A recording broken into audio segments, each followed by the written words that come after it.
जय हिंद दोस्तों, आप सभी का अपना यूट्यूब चैनल गौतम जी के जीएस एकेडमी में स्वागत है। दोस्तों हम लोग इस वीडियो में बिहार दरोगा का जो न्यू बैच चल रहा है दोस्तों ज्ञान बिंदु जीएस एकेडमी में, जिसको दोस्तों हम लोग ये प्रीलिम्स प्लस मेंस दोनों के लिए है, जिसमें सीरीज है दोस्तों वर्दी लेकर रहेंगे 2.0 सीरीज, जिसमें दोस्तों हम लोग फुल लेंथ टेस्ट देख रहे हैं, जिसमें टेस्ट नंबर दोस्तों हम लोग 6 देखने वाले हैं। और प्रत्येक टेस्ट में दोस्तों 100 क्वेश्चन की संख्या दिया गया है। अगर टेस्ट 6 से पहले आप नहीं देखे हैं दोस्तों तो हमारा यूट्यूब पर प्लेलिस्ट बनाकर दोस्तों सेट 6 से पहले का वीडियो अपलोड कर दिया गया है, तो वहाँ से आप लोग देख सकते हैं। और दोस्तों इसका पीडीएफ की बात की जाए तो पीडीएफ के लिए दोस्तों हमारा डिस्क्रिप्शन में टेलीग्राम का लिंक दिया गया है, वहाँ से आप लिंक ज्वाइन कर लीजिए और वहाँ पर दोस्तों पीडीएफ आपको मिल जाएगा।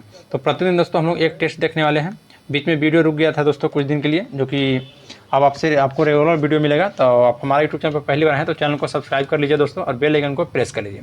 चलिए बिना देर के हम लोग क्वेश्चन को बढ़ते हैं दोस्तों, और हम लोग दोस्तों हर एक क्वेश्चन को डिस्कशन के साथ देखने वाले हैं। टेस्ट नंबर 6 का दोस्तों पहला क्वेश्चन कहता है कि निम्नलिखित कथनों पर विचार कीजिए, जिसमें दोस्तों शतपथ ब्राह्मण में स्त्री को पुरुष की अर्धांगिनी कहा गया है। बिल्कुल सही है दोस्तों, जो शतपथ ब्राह्मण है उसमें स्त्री को पुरुष की अर्धांगिनी कहा गया है। फिर है जलोपनिषद में 4 आश्रम का उल्लेख मिलता है, ये भी सही है। जलोपनिषद में दोस्तों 4 आश्रम का उल्लेख मिलता है। नेक्स्ट है कि मनुस्मृति गुप्त काल का मानक ग्रंथ है, जो कि दोस्तों बिल्कुल गलत है। देखिए मनुस्मृति जो है ये आपका शुंग काल का मानक ग्रंथ है, जबकि दोस्तों जो नारद स्मृति है यह आपका गुप्त काल का हो जाता है। नारद स्मृति गुप्त काल का और मनुस्मृति शुंग काल का, याद रखना है। तब बोला दोस्तों कि कौन सा कथन सत्य है, तो उपयुक्त में दिए गए कथन जो है दोस्तों 1 और 2 जो ऑप्शन है यह आपका कथन सत्य है। नेक्स्ट है दोस्तों कि जैन धर्म अपने आध्यात्मिक विचारों का ग्रहण किया है। तो जैन धर्म दोस्तों जो अपने आध्यात्मिक विचारों का सांख्य दर्शन से ग्रहण किया है। किस दर्शन से दोस्तों, तो सांख्य से। तो देखिए इसमें जो ऑप्शन बी हो जाएगा आपको दोस्तों सांख्य दर्शन से, याद रखना है सांख्य दर्शन से, तो ऑप्शन नंबर बी आपका राइट हो जाएगा। और वर्तमान समय में दोस्तों पुराण की संख्या की बात की जाए तो 108 है, याद रखना है। पुराण कितना है तो 108 है दोस्तों, और सॉरी उपनिषद दोस्तों 108 है। और आपका वेदांग की संख्या की बात की जाए दोस्तों तो वेदांग आपका 6 हो जाएगा और पुराण दोस्तों आपका यह 18 हो जाएगा, याद रखना है। नेक्स्ट है क्वेश्चन नंबर आपका 3।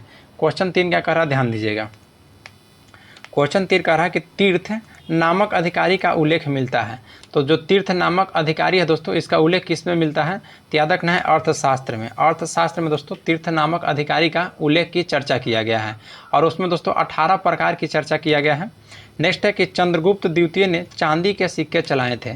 तो चंद्रगुप्त द्वितीय ने दोस्तों जो शकों पर विजय के उपलक्ष्य में चांदी के सिक्का चलाए थे, याद रखना है। और विक्रमादित्य का उपाधि ग्रहण कर लिए थे।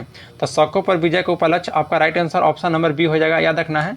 और चंद्रगुप्त प्रथम ने दोस्तों जो लिच्छवी राजकुमारी कुमारी देवी से शादी के उपलक्ष्य में स्वर्ण सिक्का प्रचलन किए थे। नेक्स्ट है कि देवपारा प्रशक्ति की रचनाकर हैं। तो देवपारा प्रशक्ति के रचनाकार दोस्तों कौन है, तो यह धोई थे। ऑप्शन नंबर ए आपका राइट हो जाएगा, धोई, याद रखना है। जो देवपारा प्रशस्ति की रचना दोस्तों बंगाल के सेन वंशीय शासक विजय सेन की दरबारी में जो कवि रहते हैं उनकी धोई के द्वारा किया गया था। नेक्स्ट है क्वेश्चन नंबर आपका 6। क्वेश्चन 6 क्या कर रहा है, ध्यान दीजिए। निम्नलिखित में से कौन सा कार्य इल्तुतमिश से नहीं है। इल्तुतमिश के द्वारा किया गया कार्य इसमें दोस्तों कौन सा नहीं है, तो देखिए तुर्कान ए चिहलगानी का अंत यह दोस्तों इल्तुतमिश के द्वारा नहीं किया गया था। तुर्कान ए चिहलगानी का अंत आपको बलबन ने किया था, और तुर्कान ए चिहलगानी की स्थापना आपको इल्तुतमिश के द्वारा किया गया था। तो इस दोस्तों याद रखना है अंत किसके द्वारा, तो अंत आपको बलबन के द्वारा किया गया है। बाकी इल्तुतमिश का कार्य सभी दोस्तों कि सबसे पहले सूत सिक्का अरबी सिक्का जारी किया था, एकता प्रणाली की शुरुआत किया था, और सर्वप्रथम दिल्ली के अमीरों का दमन किया था।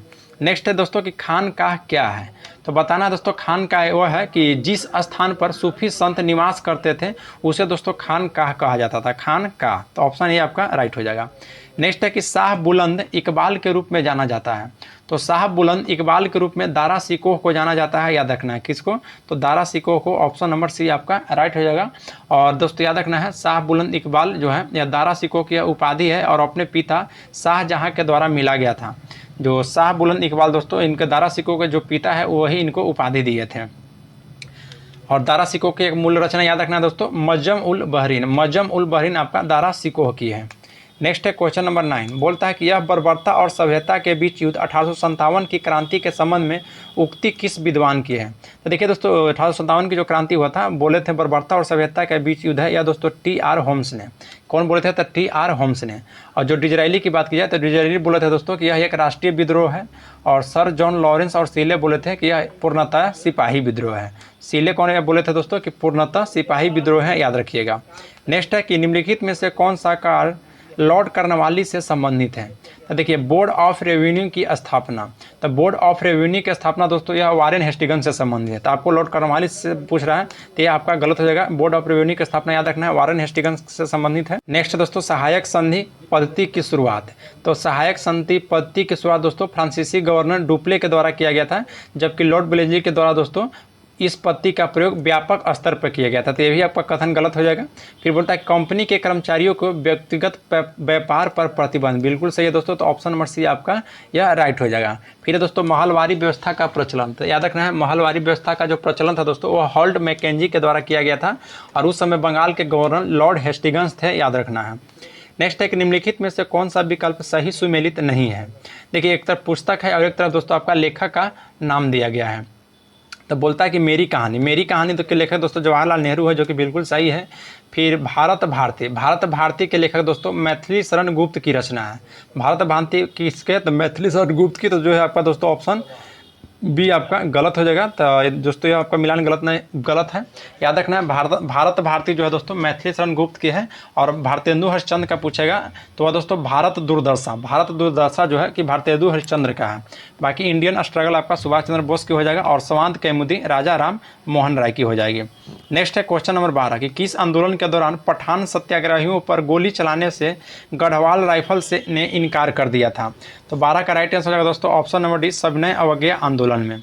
देखिए असहयोग आंदोलन की शुरुआत दोस्तों 20 अगस्त 1920 को हुई थी, जो कि राष्ट्रीय स्तर पर इसका नेतृत्वकर्ता महात्मा गांधी थे। सविनय अवज्ञा आंदोलन असहयोग आंदोलन के। अगर दोस्तों आपको रॉलेट एक्ट की बात की जाए तो रॉलेट एक्ट याद रखना है यह अप्रैल 1919 ईस्वी में हुआ था और इस आंदोलन का नेतृत्वकर्ता महात्मा गांधी ही थे।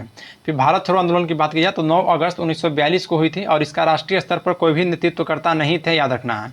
और सविनय अवज्ञा आंदोलन दोस्तों याद रखना है यह 6 अप्रैल 1930 को हुआ था और इस आंदोलन का राष्ट्रीय स्तर पर नेतृत्वकर्ता महात्मा गांधी जी थे। तो ऑप्शन 12 का आपका डी हो जाएगा। नेक्स्ट है कि निम्नलिखित में से कौन सा सही सुमेलित नहीं है? संस्था दिया गया है और एक तरफ दोस्तों संस्थापक का नाम दिया गया है। ऑप्शन ए आत्मीय सभा के संस्थापक आत्माराम पांडुरंग, जो कि बिल्कुल गलत है। आत्मीय सभा की स्थापना दोस्तों आत्माराम पांडुरंग नहीं थे। यह आत्मीय सभा के संस्थापक आपका राजा राम मोहन राय थे और आत्माराम पांडुरंग जो थे दोस्तों वह प्रार्थना समाज के संस्थापक थे। याद रखना है प्रार्थना समाज के संस्थापक आत्माराम पांडुरंग थे। बाकी ब्रह्म समाज की स्थापना दोस्तों राजा राम मोहन राय थे। वेद समाज की केशव चंद्र सेन और इंडियन लीग के दोस्तों शिशिर कुमार घोष। इंडियन लीग की स्थापना 1975 में किया गया था। आपको वेद समाज की दोस्तों स्थापना बताना है केशव चंद्र सेन के द्वारा 1866 ईस्वी में किया गया है और ब्रह्म समाज की स्थापना दोस्तों वर्ष 1828 ईस्वी में किया गया है, याद रखिएगा। नेक्स्ट है दोस्तों क्वेश्चन नंबर आपका 14 बोलता है कि आदि ग्रंथ में निम्नलिखित में से किस संतों की रचनाओं को शामिल नहीं किया गया है? तो 14 का राइट आंसर है दोस्तों ऑप्शन नंबर डी रामानंद की। याद रखना है आदि ग्रंथ में कबीर, रामदेव और रैदास एवं बाबा फरीद की रचनाओं को शामिल किया गया है और दोस्तों बाका रामानंद को आपको शामिल नहीं किया गया है। नेक्स्ट है कि कांग्रेस के लोग पदे के भूखे राजनीतिज्ञ है, यह कथन दोस्तों आपका बंकिम चंद्र चटर्जी का था, याद रखना है। तो ऑप्शन बी आपका राइट हो जाएगा बंकिम चंद्र चटर्जी। देखिए कांग्रेस के बारे में दोस्तों जो अरविंद घोष ऑप्शन ए दिया गया है वह बोले थे कि कांग्रेस जो है यह क्षय रोग से मरने वाली संस्था है। फिर बाल गंगाधर तिलक जो कि ऑप्शन सी में दिया गया है उनके द्वारा बोला गया था कि साल में मेढक की तरह बार बार टटराने से कुछ नहीं होने वाला है। फिर दोस्तों लॉर्ड कर्जन, तो लॉर्ड कर्जन का कथन था कि कांग्रेस अपनी पतन की ओर लखड़ा रही है, यह आपका लॉर्ड कर्जन का था। नेक्स्ट है तप्त पानी भूतापीय ऊर्जा क्षेत्र किस राज्य से संबंधित है? तो यह दोस्तों याद रखना है आपको यह उड़ीसा राज्य से है। तप्त पानी दोस्तों भूतापीय ऊर्जा क्षेत्र है आपका उड़ीसा में है। आपको दोस्तों देखिए जो आपका पूगा घाटी की बात की जाए तो पूगा घाटी आपका दोस्तों हो जाएगा लद्दाख में। मणिकरण एवं ज्वालामुखी दोस्तों हिमाचल प्रदेश में और ताता पानी आपका हो जाएगा छत्तीसगढ़ में और तपोवन आपका उत्तराखंड में हो जाएगा। चलिए नेक्स्ट है क्वेश्चन 17 बोलता है कि यांग याप दर्रा अवस्थित है। तो यांग याप दर्रा दोस्तों आपका अरुणाचल प्रदेश में अवस्थित है। तो ऑप्शन देखिए डी हो जाएगा। 17 का ऑप्शन डी हो जाएगा, इनमें से कोई नहीं, क्योंकि दोस्तों यांग याप दर्रा आपका अरुणाचल प्रदेश में है। देखिए जम्मू कश्मीर जो दिया गया है तो जम्मू कश्मीर में याद रखना है पीर पंजाल, बन्नीहाल, बुरजिल। पीर पंजाल, बन्नीहाल, बुरजिल आपका जम्मू कश्मीर में हो जाएगा। हिमाचल प्रदेश की बात की जाए तो हिमाचल प्रदेश में दोस्तों सिपकिला दर्रा, रोहतांग दर्रा और बारालच्चा दर्रा।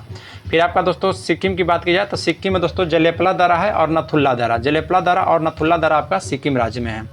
नेक्स्ट है 18 कि नागौरी एक नस्ल है। तो नागौरी दोस्तों यह आपकी गाय की नस्ल है, याद रखना है। देखिए गाय की नस्ल और हम बता देते हैं दोस्तों, आपको याद रखना है नागौरी, देवनी, निमारी यह सभी दोस्तों गाय की नस्ल है। फिर आपका भैंस की बात की जाए तो भैंस का हो जाएगा मेहसाना, भदावरी, मुर्रा, ये सभी भैंस की है। और भेड़ की दोस्तों मगरा हो जाएगा मारावारी, चोकला, सोनारी, जैसलमेरी, खेरी, पुगल, नाली, ये सभी दोस्तों का भेड़ की है। बकरी की जमुना पारी याद रखना है, बरबरी और बीटल और सिरोही। नेक्स्ट है दोस्तों नागरहोल राष्ट्रीय बाग अवस्थित है। तो नागरहोल राष्ट्रीय बाग दोस्तों आपको कर्नाटक राज्य में अवस्थित है, याद रखिएगा। नेक्स्ट पे आते हैं क्वेश्चन नंबर दोस्तों आपका 20, बोलता है कि नागरपुर शक्ति गृह परियोजना किस नदी पर अवस्थित है। तो ये आपका दोस्तों करोडी नदी पर अवस्थित है, कोराडी नदी पर याद रखना है। नेक्स्ट है कि निम्नलिखित में से कौन सी नदी गंगा अपवाह तंत्र का हिस्सा नहीं है। तो गंगा अपवाह तंत्र का कौन सा हिस्सा नहीं है दोस्तों, तो आपका कृष्णा नदी याद रखना है। नेक्स्ट है कि निम्नलिखित में से कौन एक ऑस्ट्रेलिया की पवन है। तो ऑस्ट्रेलिया के जो पवन है दोस्तों बिली बिली, याद रखना है ऑस्ट्रेलिया की कौन सी पवन है, बिली बिली।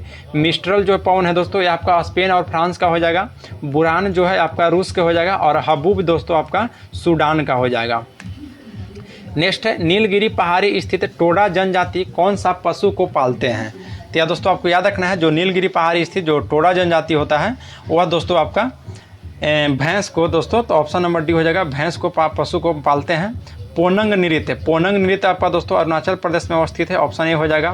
फिर लाली वन्यजीव अभयारण्य अवस्थित है। तो लाली वन्यजीव अभयारण्य दोस्तों याद रखना है ये आपका अरुणाचल प्रदेश में अवस्थित है। नेक्स्ट है कि कालाहारी औद्योगिक क्षेत्र किस राज्य में है। तो यह दोस्तों आपका उड़ीसा राज्य में है, कालाहारी औद्योगिक क्षेत्र याद रखना है। और नेक्स्ट क्वेश्चन की ओर बढ़ते हैं। क्वेश्चन नंबर दोस्तों आपका 27 यानी क्वेश्चन नंबर 27 आपको क्या कहता है, ध्यान दीजिएगा। बुरा दोस्तों कि काठमांडू घाटी किन किन श्रेणियों के बीच अवस्थित है। तो काठमांडू जो घाटी है दोस्तों वह याद रखना है लघु हिमालय और शिवालेख के बीच अवस्थित है। तो ऑप्शन नंबर सी आपका राइट हो जाएगा। और देखिए बृहद एवं लघु हिमालय के मध्य दोस्तों आपको कश्मीर घाटी है, वो भी आप याद रखना है। नेक्स्ट क्वेश्चन है क्वेश्चन नंबर 28, IR-20 किस फसल की किस्म है। तो IR-20 है दोस्तों यह पद्मा, जया, माही, सुगंधा ये सभी धान की किस्म है। तो धान की किस्म याद रखना है। तो धान का आपका 28 का ऑप्शन हो जाएगा दोस्तों धान यानी कि चावल, ऑप्शन नंबर ए। नेक्स्ट है कि भूरी क्रांति किस क्षेत्र से है। तो भूरी क्रांति दोस्तों आपको उर्वरक उत्पादन से है। तो ऑप्शन नंबर सी हो जाएगा उर्वरक उत्पादन से। तिलहन उत्पादन से दोस्तों पीली क्रांति हो जाएगा।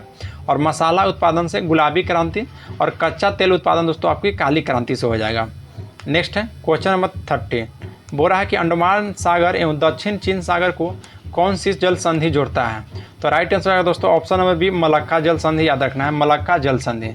देखिए लुजोन जो जल संधि है दोस्तों वह दक्षिण चीन एवं फिलीपींस सागर को जोड़ता है। बेरिंग जल संधि आपका बेरिंग सागर एवं चुक्सी सागर को जोड़ता है। और डेविस जल संधि बेफिन की खाड़ी एवं अटलांटिक महासागर को जोड़ता है, याद रखिएगा। नेक्स्ट है दोस्तों 1935 के भारत शासन अधिनियम पर टिप्पणी करते हुए किसने कहा था कि यह गुलामी का अधिकार पत्र है। तो यह दोस्तों पंडित जवाहरलाल नेहरू के द्वारा कहा गया था कि यह गुलामी का अधिकार पत्र है, भारत शासन अधिनियम 1935 को। और पंडित जवाहरलाल नेहरू के द्वारा दोस्तों एक और कथन कहा गया था कि जो 1935 का भारत शासन अधिनियम है यह दोस्तों अनेकों ब्रेक वाली परंतु इंजन रहित है। जवाहरलाल नेहरू के द्वारा कहा गया था। मोहम्मद अली जिन्ना के द्वारा कहा गया था दोस्तों, याद रखना है कि यह दोस्तों सारा गला हुआ अधिनियम है। और देखिए दोस्तों आपका यहाँ पर जो भीमराव अम्बेडकर है, भीमराव अम्बेडकर बोले थे कि मुझे यह आरोप के संबंध में कोई क्षमा नहीं मांगनी है कि संविधान के प्रारूप में गवर्नमेंट ऑफ इंडिया एक्ट 1935 के बड़े भाग को पुनः उत्पादित कर दिया गया था। नेक्स्ट है दोस्तों क्वेश्चन नंबर आपका 32, बोल रहा है कि निम्नलिखित में से किस विद्वान ने प्रस्तावना को संविधान का परिचय पत्र कहा था। तो प्रस्तावना को संविधान का परिचय पत्र दोस्तों NK पालकीवाला कहे थे, NK पालकीवाला। और प्रस्तावना को संविधान की आत्मा किसने कहा था दोस्तों, तो वह ठाकुर प्रसाद भार्गव बोले थे कि प्रस्तावना जो है संविधान की आत्मा है। फिर KM मुंशी जो थे यह बोले थे कि प्रस्तावना हमारे संप्रभु प्रजातांत्रिक गणराज्य और की जन्म कुंडली है। फिर दोस्तों अल्लादी कृष्णा स्वामी अय्यर बोले थे कि संविधान की प्रस्तावना हमारे दीर्घकालीन सपनों का विचार है। नेक्स्ट है दोस्तों कि भारत है एक है। तो भारत एक क्या है दोस्तों, तो भारत एक है आपका विनाशी राज्यों का अविनाशी संगठन, विनाशी राज्यों का अविनाशी संगठन, याद रखना है। नेक्स्ट क्वेश्चन पाते हैं क्वेश्चन नंबर 34। क्वेश्चन नंबर 34 करता है कि राज्यसभा के सदस्यों का निर्वाचक संबंधी प्रावधान भारतीय संविधान के किस देश से ग्रहण किया गया है। तो 34 का राइट हो जाएगा दोस्तों ऑप्शन नंबर डी, दक्षिण अफ्रीका से किया गया है, याद रखना है। कहाँ से दोस्तों, तो दक्षिण अफ्रीका से राज्यसभा के सदस्यों का निर्वाचन संबंधी प्रावधान या दोस्तों दक्षिण अफ्रीका से ग्रहण किया गया है। देखिए अमेरिका से दोस्तों आपको याद रखना है मूल अधिकार, न्यायिक पूर्वालोकन, संविधान की सर्वोच्चता, राष्ट्रपति का निर्वाचित और महाभियोग, और उपराष्ट्रपति का पद यह सभी अमेरिका से ग्रहण किया गया है। ऑस्ट्रेलिया से दोस्तों याद रखना है समवर्ती सूची, संयुक्त अधिवेशन और प्रस्तावना की भाषा। ऑस्ट्रेलिया से। आयरलैंड से दोस्तों राज्य के नीति निर्देशक तत्व, राष्ट्रपति के द्वारा राज्यसभा में साहित्य, कला, विज्ञान तथा समाज सेवा क्षेत्र में दोस्तों जो मनोनयन या राष्ट्रपति का निर्वाचन प्रक्रिया, यह सभी आपको आयरलैंड से किया गया है। दक्षिण अफ्रीका से दोस्तों याद रखना है संविधान संशोधन की प्रक्रिया और राज्यसभा के सदस्यों का निर्वाचन की प्रक्रिया। नेक्स्ट है कि क्षेत्रीय परिषद का अध्यक्ष होता है। तो क्षेत्रीय परिषद का दोस्तों अध्यक्ष याद रखना है आपको गृह मंत्री होता है। क्षेत्रीय परिषद का अध्यक्ष गृह मंत्री होता है। और क्षेत्रीय परिषद का गठन दोस्तों राष्ट्रपति के द्वारा किया गया था, जिसका गठन वर्ष 1956 में हुआ था। और यह एक दोस्तों संविधान निकाय है। कौन सा था? संविधान। देखिए भारत में टोटल 5 क्षेत्रीय परिषद है। टोटल दोस्तों भारत में 5 क्षेत्रीय परिषद है। उत्तर क्षेत्रीय परिषद का मुख्यालय दोस्तों नई दिल्ली में है, और मध्यवर्तीय क्षेत्रीय परिषद का इलाहाबाद, पूर्वीय क्षेत्रीय परिषद कोलकाता, और पश्चिमी क्षेत्रीय परिषद का मुंबई, और दक्षिण क्षेत्रीय परिषद का आपका चेन्नई हो जाएगा। नेक्स्ट है निवारक निरोध कानून की चर्चा मिलती है। तो निवारक निरोध कानून की चर्चा दोस्तों अनुच्छेद 22 में मिलता है, जो कि यह मूल अधिकार में निहित है। तो आपका ऑप्शन नंबर डी हो जाएगा, मूल अधिकार में निहित है। देखिए निवारक निरोध कानून के तहत दोस्तों गिरफ्तार किसी व्यक्ति को 3 माह नज़रबंद किया जा सकता है। याद रखना कितने माह? तो 3 माह। आपका मूल कर्तव्य दोस्तों प्रस्तावना और नीति निर्देशक सिद्धांत, ये आपका गलत हो जाएगा, यानी कि निवारक निरोध कानून का आपका हो जाएगा मूल अधिकार में। नेक्स्ट है दोस्तों कि भारत के राष्ट्रपति के संबंध में कौन सा विकल्प सही नहीं है। तो राष्ट्रपति का संबंध में दोस्तों जो ऑप्शन बी दिया गया है कि वह दोनों सदनों के चर्चा में भाग लेते हैं, जो कि यह दोस्तों बिल्कुल गलत है। वो दोनों सदनों में भाग नहीं लेते हैं दोस्तों। देखिए वो क्वेश्चन ऑप्शन ये सुनिएगा, बोल रहा है कि वे संसद के अभिन्न अंग है। तो देखिए अनुच्छेद 79 के तहत दोस्तों जो राष्ट्रपति है या संसद का अभिन्न अंग है। अनुच्छेद 108 के तहत दोस्तों दोनों सदनों का संयुक्त अधिवेशन की व्यवस्था कराना इन्हीं का कार्य है, और अध्यादेश जारी करना, यानी कि राष्ट्रपति अध्यादेश जारी कर सकते हैं अनुच्छेद 123 के तहत। अनुच्छेद 123 के तहत याद रखिएगा। नेक्स्ट है कि शिक्षा को किस संविधान संशोधन के द्वारा समवर्ती सूची में स्थानांतरित किया गया था। तो 42वां संविधान संशोधन 1976 के तहत दोस्तों याद रखना है 42वां संविधान संशोधन 1976 के तहत शिक्षा को दोस्तों आपको समवर्ती सूची में शामिल किया गया था। देखिए 5 विषय को शामिल किया गया था, शिक्षा, वन, नाप तौल, वन जीव और शिक्षा, ये सभी दोस्तों आपको याद रखना है। और देखिए दोस्तों 44वां संविधान संशोधन 1978 की बात की जाए तो संपत्ति के अधिकार को मूल अधिकार का दर्जा छीन लिया गया था, और राष्ट्रपति के विधेयक पर पुनः विचार के लिए अधिकार प्रदान इसको कर दिया गया था। नेक्स्ट क्वेश्चन है क्वेश्चन नंबर आपका 39। बोल रहा है कि निर्वाचन के संदर्भ में वीवीपैट का पूर्ण रूप क्या है। दोस्तों इसको याद रखना है, वीवीपैट का पूर्ण रूप क्या है। तो दोस्तों ऑप्शन सी आपका राइट हो जाएगा कि voter verifiable paper audit trail. Voter verifiable paper audit trail या वीवीपैट का पूर्ण रूप है। नेक्स्ट है कि राष्ट्रीय मानवाधिकार आयोग का गठन कब किया गया था। राष्ट्रीय मानवाधिकार आयोग का गठन दोस्तों याद रखना है वर्ष 1993 ईस्वी में किया गया था। देखिए राष्ट्रीय महिला आयोग का गठन कहेगा तो जनवरी 1992 में किया गया था, और राष्ट्रीय अल्पसंख्यक आयोग का गठन दोस्तों 1993 में किया गया है, और केंद्रीय सतर्कता आयोग का गठन 1964 में किया गया है, और बाल अधिकार संरक्षण आयोग 2007 में किया गया है। नेक्स्ट है दोस्तों कि राज्य वित्त आयोग का गठन किस अनुच्छेद के तहत होता है, यानी कि वित्त यानी कि इनकम, यानी कि दोस्तों अनुच्छेद 243 के आई, अनुच्छेद 243 का आई में हो जाएगा दोस्तों। निर्वाचन कहेगा राज्य निर्वाचन आयोग की गठन दोस्तों अनुच्छेद 243 का के में किया गया है। अनुच्छेद 243 के एम में दोस्तों ऐसे राज्य जहाँ पंचायती राज व्यवस्था लागू नहीं है वहाँ पर आपको दोस्तों 243 के एम लागू होगा, और 243 का ओ में दोस्तों याद रखना है पंचायती राज व्यवस्था के अंतर्गत जो चुनाव होंगे उसमें न्यायालय हस्तक्षेप नहीं करेगा, वो अनुच्छेद 243 के ओ में। नेक्स्ट है कि केंद्र राज्य संबंध किस अनुसूची में है। तो केंद्र जो राज्य है दोस्तों ये आपका किस अनुसूची में है, तो 7वीं अनुसूची में दोस्तों केंद्र और राज्य के बीच संबंध दर्शाता है। 8वीं अनुसूची में दोस्तों राजभाषा की चर्चा है। 9वीं अनुसूची में भूमि सुधार की चर्चा है, और 6ठी अनुसूची की बात की जाए तो इसमें दोस्तों असम, मेघालय, त्रिपुरा, मिजोरम को जनजातीय क्षेत्र में दोस्तों प्रशासन के बारे में प्रावधान दिया गया है। नेक्स्ट है कि राज्य मंत्रिपरिषद और राज्यपाल के मध्य सेतु का कार्य कौन करता है। तो यह दोस्तों आपका मुख्यमंत्री करता है, याद रखिएगा। नेक्स्ट है दोस्तों कि निम्न में से किसका मिलान असत्य है। किसका मिलान असत्य है दोस्तों, देखिए विषय दिया गया है दोस्तों, एक तरफ सूची दिया गया है। तो देखिए आपका जो 44 बोल रहा है कि सीमा शुल्क या संघ सूची के अंतर्गत है, सही है। भू राजस्व आपका संघ सूची, बिल्कुल गलत है दोस्तों। भू राजस्व जो है आपका राज्य सूची के अंतर्गत आता है। परिवार नियोजन दोस्तों समवर्ती सूची, और सिंचाई आपका राज्य सूची। नेक्स्ट है कि इनमें से किस संसदीय समिति को लघु लोकसभा की संज्ञा दी गई है।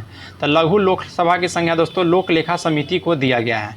और लोक लेखा समिति का अध्यक्ष जो होता है दोस्तों, यह विपक्ष दल का कोई नेता होता है। याद रखना है, लोक लेखा समिति का अध्यक्ष विपक्ष दल का नेता होता है। और लोक लेखा समिति को दोस्तों प्राक्कलन समिति की जुड़वा बहन व लघु लोकसभा भी कहा जाता है। और इसका दोस्तों गठन वर्ष 1921 ईस्वी में हुआ था, याद रखना है। और इसमें दोस्तों टोटल 22 सदस्य होते हैं, जो कि 15 लोकसभा से और दोस्तों 7 राज्यसभा से। और यानी प्राक्कलन समिति का दोस्तों 22 सदस्य होते हैं, जो कि जिसमें दोस्तों 15 लोकसभा और 7 आपका राज्यसभा से हो जाएगा लोक लेखा समिति में। अब प्राक्कलन समिति की बात किया दोस्तों, तो इसमें टोटल 22 होते हैं। चलिए 30 हो जाएगा दोस्तों, इसका 30 हो जाएगा। चलिए नेक्स्ट क्वेश्चन है क्वेश्चन नंबर 32। बोल रहा है दोस्तों कि संतोष ट्रॉफी का संबंध किस खेल से है। तो संतोष ट्रॉफी का संबंध दोस्तों आपका फुटबॉल से है, याद रखिएगा। क्वेश्चन नंबर 47 कहता है कि रिंग ब्रेक शब्दावली किस खेल से संबंधित है। तो रिंग और ब्रेक ये सभी दोस्तों आपको मुक्केबाजी से संबंधित है, याद रखिएगा। नेक्स्ट है कि राष्ट्रीय आय लेखांकन की जन्मदाता किसे कहा जाता है। तो राष्ट्रीय आय लेखांकन की जन्मदाता दोस्तों आपको साइमन कुजेट-नेट्स को कहा जाता है। नेक्स्ट है कि अल्पकालिक सरकारी प्रतिभूति पत्र को क्या कहा जाता है। तो उसे दोस्तों याद रखना है ट्रेजरी बिल कहा जाता है, ट्रेजरी बिल। नेक्स्ट तो देखिए शेयर की बात किया दोस्तों, तो शेयर, डिवेंचर और म्यूचुअल फंड ये सभी दीर्घकालिक प्रतिभूति है। नेक्स्ट पाते हैं क्वेश्चन नंबर आपका 50। निम्नलिखित में से मौद्रिक नीति के अंतर्गत गुणात्मक उपकरण नहीं है। तो कौन सा नहीं है दोस्तों, तो आपको याद रखना है खुले बाजार की क्रिया। खुले बाजार की क्रिया आपका दोस्तों नहीं है, तो 50 का ऑप्शन बी आपका राइट हो जाएगा। नेक्स्ट है कि फर्मी इकाई है। तो फर्मी दोस्तों यह दूरी की सबसे छोटी इकाई है, तो ऑप्शन ए आपका राइट हो जाएगा। फर्मी जो कि दूरी की सबसे छोटी इकाई है। वहीं दोस्तों दूरी की सबसे बड़ी इकाई की बात की जाए तो पारसेक हो जाएगा। नेक्स्ट है दोस्तों कि कंबल के हाथ से पकड़कर डंडे से पीटने पर धूल के कण झरकर नीचे गिरते हैं। यह उदाहरण दोस्तों किसका है। तो यह उदाहरण दोस्तों याद रखना है न्यूटन के गति का द्वितीय नियम का है। न्यूटन के गति का दोस्तों न्यूटन के गति का प्रथम नियम है। क्या क्वेश्चन कर रहा है कि कंबल को हाथ से पकड़कर डंडे से पीटने पर धूल के कण झरकर नीचे गिरता है। तो गैलीलियो का नियम हो जाएगा दोस्तों, ऑप्शन नंबर सी। गैलीलियो का नियम याद रखना है, जो कि न्यूटन के गति का प्रथम का नियम जो होता है ना दोस्तों, उसी को गैलीलियो का नियम कहा जाता है। इसे जड़त्व का नियम भी कहा जाता है। अगर यही दोस्तों आपको कहेगा कि बंदूक से गोली चलने पर चलाने वाले पीछे की ओर धक्का लगता है, चाहे नाव से किनारे पर कूदने पर नाव पीछे की ओर हटता है, या रॉकेट को उड़ाने में, यह सभी दोस्तों आपको न्यूटन के गति का तृतीय नियम लागू होगा। और न्यूटन के जो गति द्वितीय नियम है वह संवेग संरक्षण पर आधारित है, याद रखिएगा। नेक्स्ट है कि किसी वस्तु का भार उसे गुरुत्व केंद्र से ठीक है, तो उसके गुरुत्व केंद्र से ठीक दोस्तों नीचे की ओर कार्य करता है। नेक्स्ट है क्वेश्चन नंबर 54। बोला कि जब कोई वस्तु द्रव में पूर्णतः या अंशतः डुबोई जाती है उसके भार में कमी का आभास होता है, और भार में आभासी कमी वस्तु को द्वारा हटाए गए द्रव के भार के बराबर होता है। तो उपयुक्त में से दोस्तों यह नियम किसका है। तो यह नियम दोस्तों आपका हो जाएगा आर्किमिडीज का, याद रखना है ऑप्शन नंबर ए आर्किमिडीज का। नेक्स्ट है गामा किरण का नामकरण दिया गया था। तो गामा किरण का दोस्तों नामकरण किसने दिया है। तो गामा किरण का जो नामकरण दिया है दोस्तों आपका 55 का ऑप्शन बी हो जाएगा रदरफोर्ड ने, याद रखना है रदरफोर्ड ने। देखिए अब गामा किरण का खोज कहेगा दोस्तों तो आपका पॉल बिलियार्ड हो जाएगा, और नामकरण कहेगा तो रदरफोर्ड हो जाएगा, याद रखना है। यही दोस्तों दृश्य विकिरण की बात की जाए तो न्यूटन के द्वारा खोज करता है, और अवरक्त विकिरण आपका दोस्तों हेर्शेल हो जाएगा। नेक्स्ट है कि ध्वनि की तीव्रता को व्यक्त किया जाता है। तो ध्वनि की तीव्रता को दोस्तों जो व्यक्त किया जाता है वह बेल से, किससे, तो बेल से। नेक्स्ट है कि सोडियम परावर्तक लैंप में किसका प्रयोग होता है। तो सोडियम परावर्तक लैंप में दोस्तों याद रखना है ये आपका जस्ता का उपयोग होता है, उत्तल दर्पण का। सोडियम परावर्तक में दोस्तों उत्तल दर्पण का आपका प्रयोग होता है। नेक्स्ट है क्वेश्चन नंबर 58। शुष्क सेल में घनोत्त के रूप में किसका प्रयोग किया जाता है। तो शुष्क सेल में दोस्तों याद रखना है आपको कार्बन का प्रयोग किया जाता है, तो ऑप्शन बी आपका राइट हो जाएगा, जो कि दोस्तों शुष्क सेल में कैथोड के रूप में जस्ता के क्षार का प्रयोग होता है। तो यहाँ क्या कर रहा है दोस्तों एनोड के रूप में। कैथोड के रूप में कहेगा तो आपको दोस्तों हो जाएगा जस्ता, और एनोड के रूप में कहेगा तो आपका हो जाएगा कार्बन। नेक्स्ट है परमाणु बम आधारित है। तो परमाणु बम दोस्तों अनियंत्रित नाभिकीय विखंडन अभिक्रिया पर काम करता है, अनियंत्रित नाभिकीय विखंडन अभिक्रिया पर। नेक्स्ट है कि एल्युमिनियम है। तो एल्युमिनियम क्या है दोस्तों, तो एल्युमिनियम एक अणुचुंबकीय पदार्थ है, याद रखना है अणुचुंबकीय पदार्थ। अणुचुंबकीय पदार्थ में आपका आ जाएगा दोस्तों प्लेटिनम, क्रोमियम, सोडियम, एल्युमिनियम और ऑक्सीजन, ये सभी अणुचुंबकीय पदार्थ है, याद रखना है। और चुंबकीय पदार्थ में आ जाएगा आपको लोहा, निकेल, कोबाल्ट, इस्पात, यह सब की चुंबकीय में है। और प्रतिचुंबकीय पूछेगा दोस्तों, जल प्रतिचुंबकीय में है, नमक भी है, हीरा है, सोना चांदी तांबा, ये सभी आपको जल प्रतिचुंबकीय पदार्थ में। नेक्स्ट पाते हैं, क्वेश्चन नंबर 61 का रहा है कि अशुद्धि मिलाने पर पदार्थ का द्रव्यमानांक व हिमांक पर क्या प्रभाव पड़ता है। तो याद रखना दोस्तों, कम हो जाता है। नेक्स्ट है कि निम्नलिखित में से कौन सा विकल्प असत्य है। तो पहला बोल रहा है दोस्तों कि यूरेनियम 235 चट्टान की आयु ज्ञात करने में प्रयोग किया जाता है, बिल्कुल सही है। सोडियम 24 रक्त को थका को पता लगाने में भी सही है। फिर दोस्तों आपको कोबाल्ट 60 रक्त को कैंसर को पता लगाने में भी सही है दोस्तों। आर्सेनिक 74 ल्यूकेमिया को उपचार में, आर्सेनिक 74 दोस्तों जो आपको ट्यूमर को पता लगाने में प्रयोग किया जाता है, जो कि यह गलत है। और ल्यूकेमिया के उपचार के प्रयोग में दोस्तों फास्फोरस 32 का प्रयोग किया जाता है। याद रखना है, ल्यूकेमिया के उपचार में फास्फोरस 32 और ट्यूमर को पता लगाने में आर्सेनिक 74 का। नेक्स्ट है कि पनीर किस प्रकार का कोलाइड है। तो पनीर जो है दोस्तों यह आपका जेल प्रकार का कोलाइड है, याद रखना है। और दूध दोस्तों पायस तथा कोहरा एरोसोल कोलाइड है। दूध हो जाएगा पायस और एरोसोल हो जाएगा आपका कोहरा। नेक्स्ट है कि प्रोड्यूसर गैस है। तो प्रोड्यूसर गैस जो है दोस्तों CO + N2 + CO2 याद रखना है। तो ऑप्शन नंबर आपका दोस्तों ए राइट हो जाएगा, याद रखिएगा। ऑप्शन नंबर ए आपका राइट हो जाएगा। और जल गैस कहेगा दोस्तों, तो जल गैस देखिए ऑप्शन जो बी दिया गया है, जल गैस है CO + H2। और कोल गैस कहेगा तो आपका दोस्तों देखिए CO + H2 + CH4 जो कि ऑप्शन डी में दिया गया है। नेक्स्ट है कि कैलेमाइन किस धातु का अयस्क है। तो कैलेमाइन जो है दोस्तों ये आपका जिंक का अयस्क है, तो ऑप्शन नंबर सी आपका राइट हो जाएगा। टिन का अयस्क पूछेगा तो कैसीटे राइट हो जाएगा। तांबा का अयस्क पूछेगा तो कॉपर पाइराइट हो जाएगा, याद रखिएगा। और सीसा का अयस्क पूछेगा तो गैलेना हो जाएगा दोस्तों। नेक्स्ट पाते हैं क्वेश्चन नंबर आपका 66। क्वेश्चन 66 का रहा है कि निम्नलिखित में से हरा कसीम कौन है। तो हरा कसीम जो है दोस्तों आपको याद रखना है, ये आपका दोस्तों फेरस सल्फेट है, ऑप्शन डी। नेक्स्ट है कि ट्राई नाइट्रोफिनॉल TNP क्या है। तो TNP दोस्तों याद रखना है, यह आपका दोस्तों एक प्रकार का विस्फोटक सामग्री है, जो कि ऑप्शन सी में दिया गया है। नेक्स्ट है क्वेश्चन नंबर 68, बोल रहा है दोस्तों कीटोन का क्रियाशील समूह है। कीटोन किसका क्रियाशील समूह है दोस्तों। तो आपको दोस्तों -CO यानी कि दोस्तों आपका 68 का ऑप्शन नंबर डी आपका राइट हो जाएगा।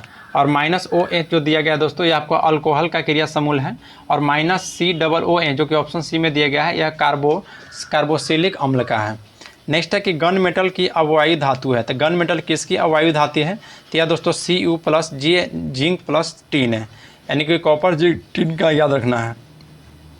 ऑप्शन ए कॉपर जिंक और Ni दोस्तों जो कि जर्मन सिल्वर का है। और ऑप्शन जो सी दिया गया है यह आपका दोस्तों डेल्टा मेटल का हो जाएगा। और Cu + Ni जो यह मोनल मेटल का हो जाएगा। नेक्स्ट है कि अयस्क में मिले गैंग को हटाने के लिए बाहर से मिलाए गए पदार्थ को क्या कहते हैं। तो बाहर से मिलाए गए पदार्थ को दोस्तों फ्लक्स कहते हैं, याद रखिएगा। नेक्स्ट है क्वेश्चन नंबर 71, बोल रहा है कि छिपकलियों का अध्ययन कहलाता है। तो छिपकलियों का अध्ययन क्या कहलाता है दोस्तों। तो आपका 71 का राइट आंसर है दोस्तों ऑप्शन नंबर ए ऑफियोलॉजी। छिपकलियों का अध्ययन ऑफियोलॉजी कहलाता है। और सोरोलॉजी दिया गया है। फिर पोमोलॉजी हो जाएगा दोस्तों जो कि फलों का अध्ययन है। फिर मछलियों का अध्ययन दोस्तों इक्थोलॉजी हो जाएगा। और सोरोलॉजी दोस्तों बताइएगा कि इसका अध्ययन है। नेक्स्ट है दोस्तों नहीं देखिए दोस्तों छिपकलियों का अध्ययन आपको ऑफियोलॉजी नहीं से सोरोलॉजी कहलाता है। छिपकलियों का अध्ययन सोरोलॉजी कहलाता है। और सांप का अध्ययन दोस्तों जो है कि आपको ऑफियोलॉजी कहलाता है। नेक्स्ट है कि गाय का वैज्ञानिक का नाम क्या है। तो गाय का वैज्ञानिक का नाम आप बताना है दोस्तों कि गाय का वैज्ञानिक का नाम क्या है, जो कि क्वेश्चन नंबर आपका 72 का रहा है। तो राइट आंसर होगा दोस्तों option number D boys indicus हो जाएगा, option number D.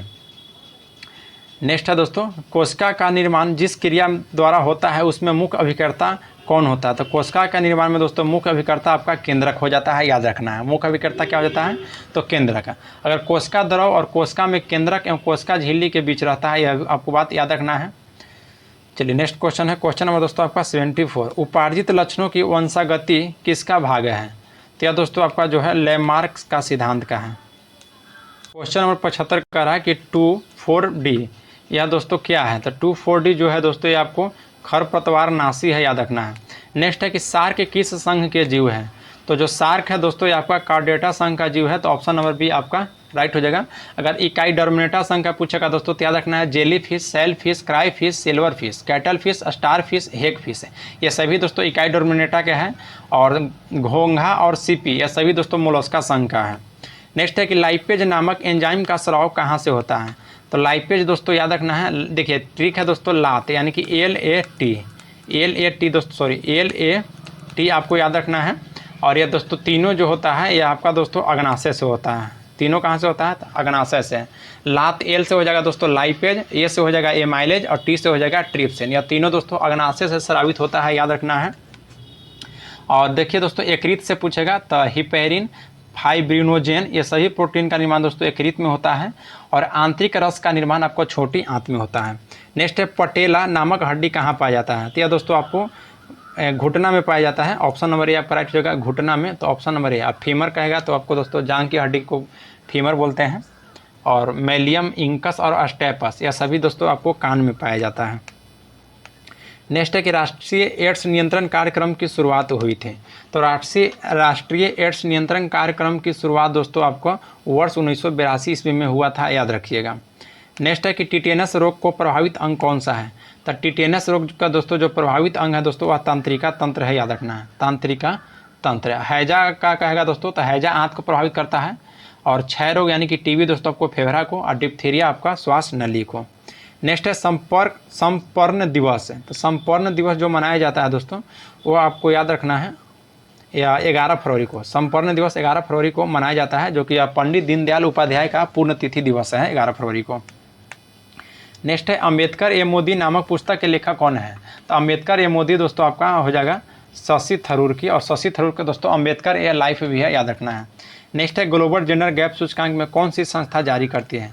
Global gender gap जो है दोस्तों ये आपको याद रखना है, आपका विश्व आर्थिक मंच जारी करता है। 13वां नसीम अल बहार 2022 युद्धाभ्यास भारत और किन देशों के बीच होता है? तो यह दोस्तों याद रखना है, बदल देगा नहीं। आपका 13वां नसीम जो अल बहार है दोस्तों यह आपका ऑप्शन भी हो जाएगा, सिंगापुर के साथ आयोजित होता है। नेक्स्ट दोस्तों बोल रहा है कि COP27।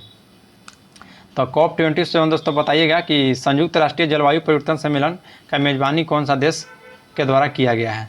तो राइट आंसर है दोस्तों 85 का आपका ऑप्शन नंबर डी, यह दोस्तों मिस्र के साथ, याद रखना है। ऑप्शन नंबर डी आपका राइट हो जाएगा। नेक्स्ट है क्वेश्चन नंबर दोस्तों आपका 86। बोल रहा है कि एनी एर्नॉक्स को नोबेल पुरस्कार प्रदान किया गया था। तो एनी जो एर्नॉक्स था दोस्तों उसको जो नोबेल पुरस्कार दिया गया था वह याद रखना आपको साहित्य के क्षेत्र में। अभी साहित्य के क्षेत्र में दोस्तों जॉन फसे को दिया गया है। विजय हजारे ट्रॉफी के विजेता कौन बने थे? तो विजय हजारे ट्रॉफी के विजेता कौन बने थे दोस्तों? तो याद रखना है ऑप्शन बी आपका राइट हो जाएगा सौराष्ट्र। नेक्स्ट है कि वर्तमान समय में रामसर साइटों की सर्वाधिक संख्या किस राज्य में है? तो आपका दोस्तों तमिलनाडु में है। तो ऑप्शन नंबर सी आपका राइट हो जाएगा 88 का ऑप्शन नंबर सी तमिलनाडु में। नेक्स्ट है दोस्तों कि भारत के सुपर कंप्यूटर परम कामरूप की अनावरण किस संस्था में किया गया है? तो 89 का आपका राइट हो जाएगा ऑप्शन नंबर है दोस्तों IIT गुवाहाटी। क्वेश्चन नंबर 90 का रहा है कि ब्लू ड्यूक को हाल ही में किस राज्य में राज तितली घोषित किया गया है? तो यह दोस्तों याद रखना है ऑप्शन बी हो जाएगा सिक्किम। नेक्स्ट है कि 22वां राष्ट्रमंडल खेल 2022 में भारत को पदक तालिका में कौन सा स्थान प्राप्त हुआ है? तो 91 का ऑप्शन सी हो जाएगा दोस्तों चौथा। नेक्स्ट है ऑस्ट्रेलियन ओपन 2022 में पुरुष एकल के उपविजेता कौन रहे हैं? तो पुरुष एकल के उपविजेता जो रहे हैं दोस्तों वह याद रखना है आपको डेनियल मेदवेदेव। नेक्स्ट है क्वेश्चन नंबर आपका 93। नेवा कार्यक्रम को लागू करने वाला पहला राज्य कौन बना है? तो नेवा कार्यक्रम को लागू करने वाला जो पहला राज्य बना है दोस्तों और याद रखना है आपको कौन बना है, तो वह दोस्तों आपको अफगानिस्तान और नागालैंड बन गए हैं। नेक्स्ट है कि यूरोपीय संसद ने किस देश को आतंकवाद प्रायोजक देश घोषित कर दिया गया है? तो यह दोस्तों आपको रूस है। नेक्स्ट है विश्व शौचालय दिवस। तो विश्व शौचालय दिवस दोस्तों उसी दिन मनाया जाता है जिस दिन आपका नागरिक दिवस मनाया जाता है, यानी कि 19 नवंबर को। नेक्स्ट मैथ है दोस्तों, आपको इसको PDF देंगे, वहाँ से आप इसको आंसर मिला लीजिएगा। और मैथ को दोस्तों वहीं पे आप लोग बना भी लीजिएगा। टोटल 100 क्वेश्चन दिया गया था, तो जिसमें दोस्तों टेस्ट नंबर 6 को हम लोग देख लिए हैं। अगर वीडियो आप लोग को अच्छा लगा होगा तो लाइक जरूर कीजिएगा, और आप हमारे यूट्यूब चैनल पर पहली बार आए हैं तो चैनल को सब्सक्राइब कर लीजिए और बेल आइकन को प्रेस कर लीजिए कि कोई भी नोटिफिकेशन हो सबसे पहले आपके पास पहुँच जाएगा। तो चलिए दोस्तों आज के लिए इतना ही, मिलते हैं आपसे नेक्स्ट क्लास में। जय हिंद दोस्तों।